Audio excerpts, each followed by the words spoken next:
Hai kawan kontar, assalamualaikum warahmatullahi wabarakatuh. Balik lagi di channel saya, musik channel sebuah channel yang membahas seputar kontar. Oke, saya ambil opening dari salah satu channel di sebelah yang apa ya, kawan konter ya. Itu mirip-mirip dengan saya, tapi yang apa ya, kita masih satu jalur, satu tema, satu topik ya. Ya oke Bang, hari ini mau bahas tentang apa? Oke, hari ini saya mau bahas tentang bagaimana cara membeli voucher yang benar. Kenapa? Karena ternyata di dekat rumah saya, teman saya itu ada yang baru buka usaha kontar sekitar 2 minggu. Dia tertipu dengan voucher yang ternyata itu kosong. Nah, dari mana dia dapat? Nah, katanya dia itu dapat dari seseorang yang akunnya itu salah satu sales dari salah satu provider. Nah, kira-kira tipsnya gimana? Semoga ini tips ini bermanfaat. Nanti kalian simak video sampai selesai ya. Oke, nggak usah lama lagi, langsung aja cek videonya. Ya, sahabat konter, jadi di video kali ini saya ngasih tahu 3 tips tentang bagaimana cara membeli voucher yang benar ya. Ini tipsnya boleh kalian catat, boleh kalian ingat-ingat juga ya.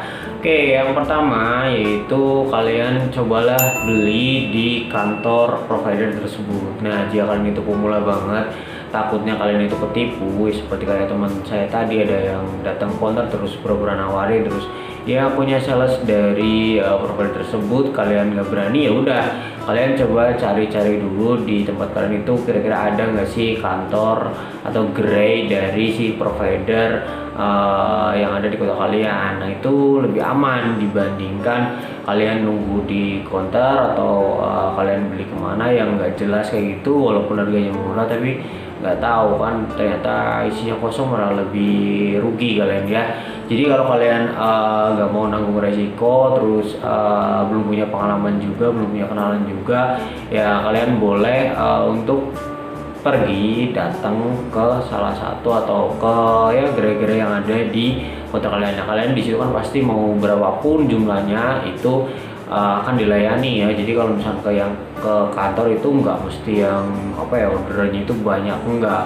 Kalian mau beli 3 piece, 2 piece, 5 piece, itu pasti akan dilayani ya. Nggak mungkin dicuekin atau nggak boleh beli, nggak usah takut ya. Kalian mau beli voucher, kalian mau beli perdana, mau apa ya namanya, dompul kayak gitu juga pasti bakal dilayani dengan baik. Jadi tips yang pertama, kalau kalian pengen membeli sesuatu ya, khususnya voucher atau perdana, ya mending ke gerainya saja. Nah, kecuali nanti kalau udah kenal sama salesnya, udah dateng, itu baru kalian bolehlah nggak ke kantor ya. Itu bagi pemula banget kayak gitu. Sekarang kita lanjut ke tips yang kedua.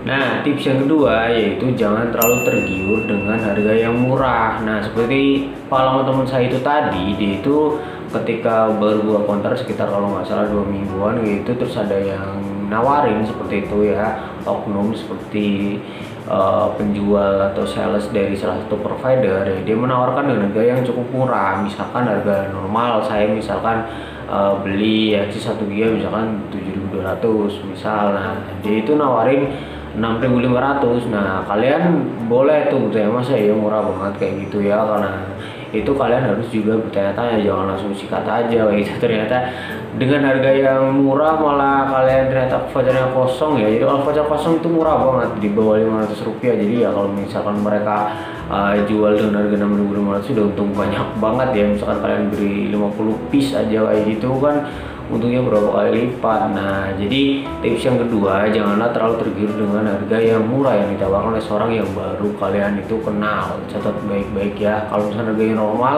itu sih nggak terlalu bermasalah, tapi kalau gapnya terlalu jauh ya hati-hati. Kalian harus punya rasa apa ya namanya itu, aneh kayak gitu ya. Nggak apa-apa itu mau divalidin apakah benar itu vouchernya isi atau enggak. Nah, itu juga kalian mesti tahu. Jadi jangan terlalu gelap mata dengan harga yang sangat murah ya, malah ujung-ujungnya berantakan kan, malah repot ya.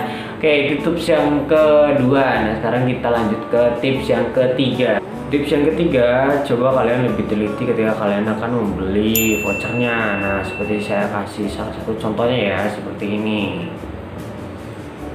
Oke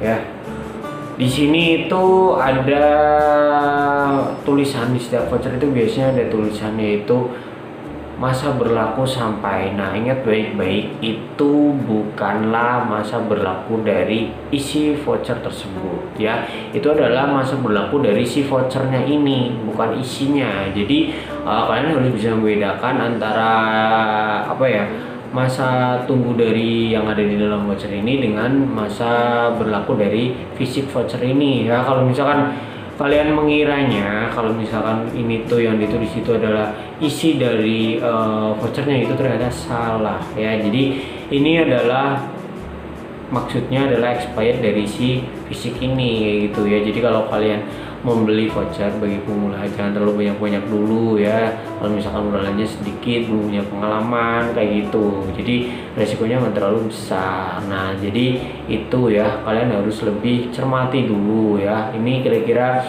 masa berlakunya lama atau sebentar. Kayak misalkan Telkomsel kayak gini nih lebih sebentar dibandingkan kayak misalkan Nexus gitu, itu agak panjang. Kalau misalnya ini ada ya sekitar 2 bulanan kayak gitu. Kalau Nexus biasanya agak lebih panjang sedikit ya.